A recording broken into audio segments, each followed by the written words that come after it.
Make sure to subscribe and turn on the notifications so you can be alerted when new content is released. Enjoy the video.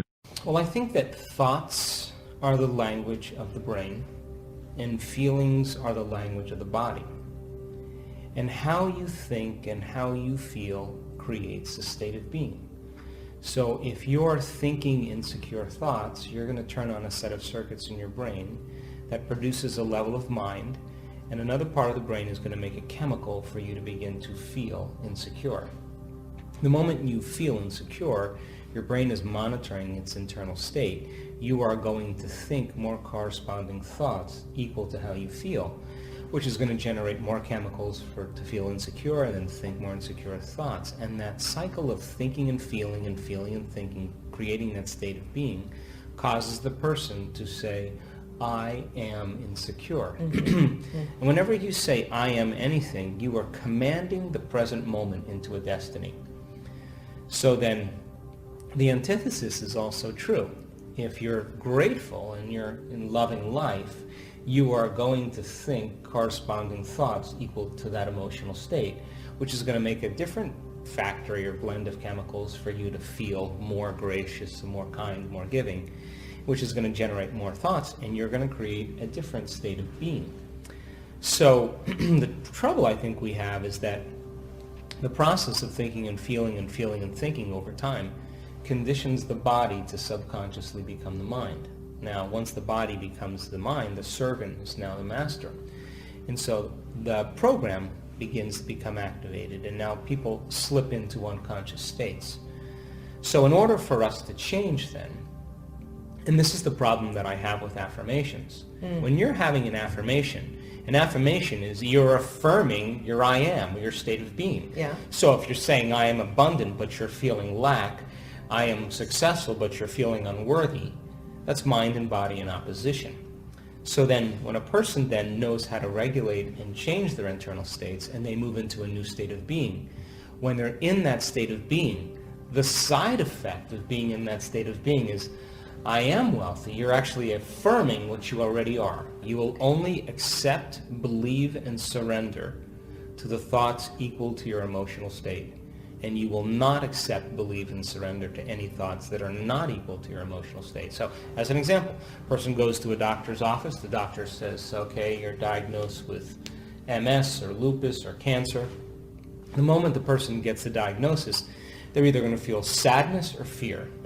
Now, the moment they start feeling fear, they are going to think corresponding thoughts equal to that emotional state.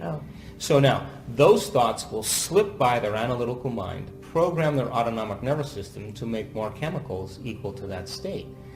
So then, if you get a person then to change their emotional state and open their heart, and then begin to feel empowered or invincible or unlimited, then they will begin to accept, believe, and surrender to the thoughts equal to that emotional state, and they'll program their autonomic nervous system to make a new pharmacy of chemicals to match that state of being. So this is why affirmations don't work, because they never get past the analytical mind. You know, the person will say, I am wealthy, I am loved, I am happy, but they haven't addressed the part of them that's not in alignment with that. Now, the I am that lives within us, that invisible intelligence that's giving life, has a presence. It's an awareness. It's a consciousness. And that consciousness as an awareness is paying attention. That's the definition of awareness. So it is observing our states of being. And it's always endorsing who we are. So if you're really happy being unhappy, and you are a victim to your life, it honors free will, and it will endorse the very chemicals and actually the very reality you experience equal to that state of being. So when you come out of your resting state, and it requires coming out of your resting state. In other words, this observer is omnipotent, it's omnipresent, it doesn't move, it's just constant. It's a loving intelligence, and it's intelligent love.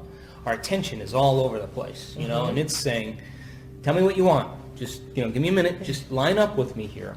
But when you get present with it, and you turn inward, and when your will matches its will, and when your mind matches its mind, and when your love for life matches its love for life, and you're present with it, and now you are turning inward to it, And you're not saying, I want, I need, I hope, I wish. That's based in polarity. You're saying, I am. I am unlimited. I am empowered. I am invincible. And when you really feel it, and there's that alignment, and it says, okay, I am going, the I am is going to endorse your I am because you are an extension of my mind. And I'll begin to change the very neurocircuitry, the neurochemistry, the very genetics, and even the expression of your life equal to that. So just like you know when someone's present with you because they're paying attention, and this intelligence requires the same degree of attention. I get it. So placebo is based on three things. Number one is conditioning. You give someone a pill, and it's blue, and blue pills work better than red pills. And it has a certain drug in it, and you take that drug and changes some internal state. It reduces pain, or it takes away a symptom, and then you take it again, and then you take it again, and you take it again, and sooner or later you can actually replace that blue pill with just a blue pill with sugar in it. And the person takes it, and by conditioning, association, they begin to make the very chemicals based on the past, so stimulus response. So we could say then conditioning is based on the past.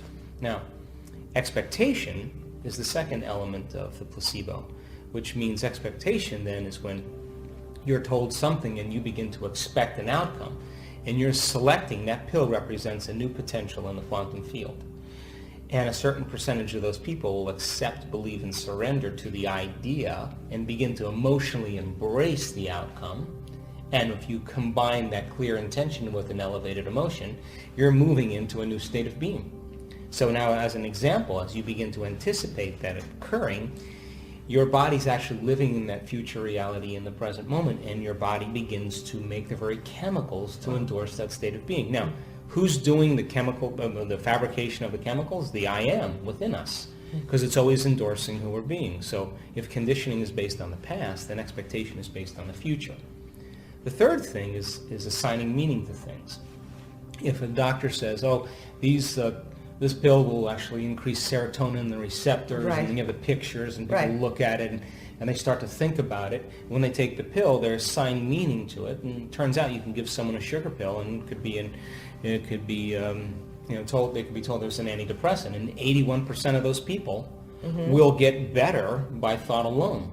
4 out of 5 people who are taking a pill that has nothing in it, that are told they're taking an antidepressant, 4 out of those 5 people will respond as well as people who are taking antidepressants. That's amazing. And many of those people will actually have functional brain scans to show that their brain is improved. In other words, it's not just in their mind, it's in their brain. And they're making their own antidepressants. So how does that work in terms of the state of being? Well, you combine that clear intention, getting clear, I could get well from this. You start feeling an elevated emotion like inspiration or joy or gratitude.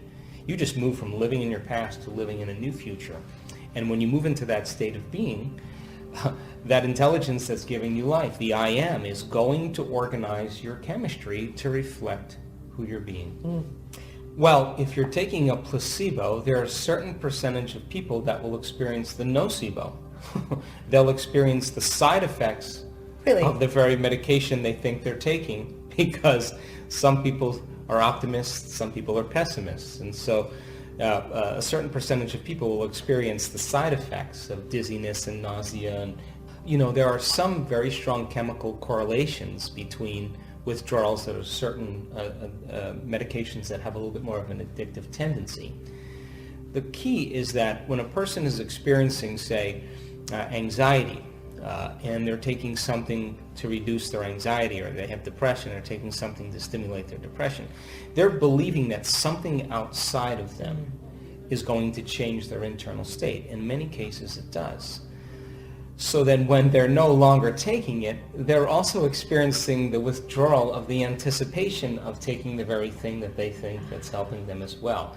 So there's a margin of grayness that isn't so black and white.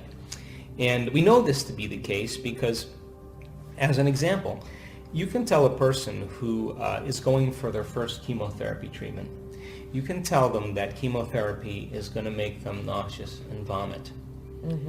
And 40% to 50% of those people, on their drive over to their first chemotherapy treatment, will experience nausea work before the treatment.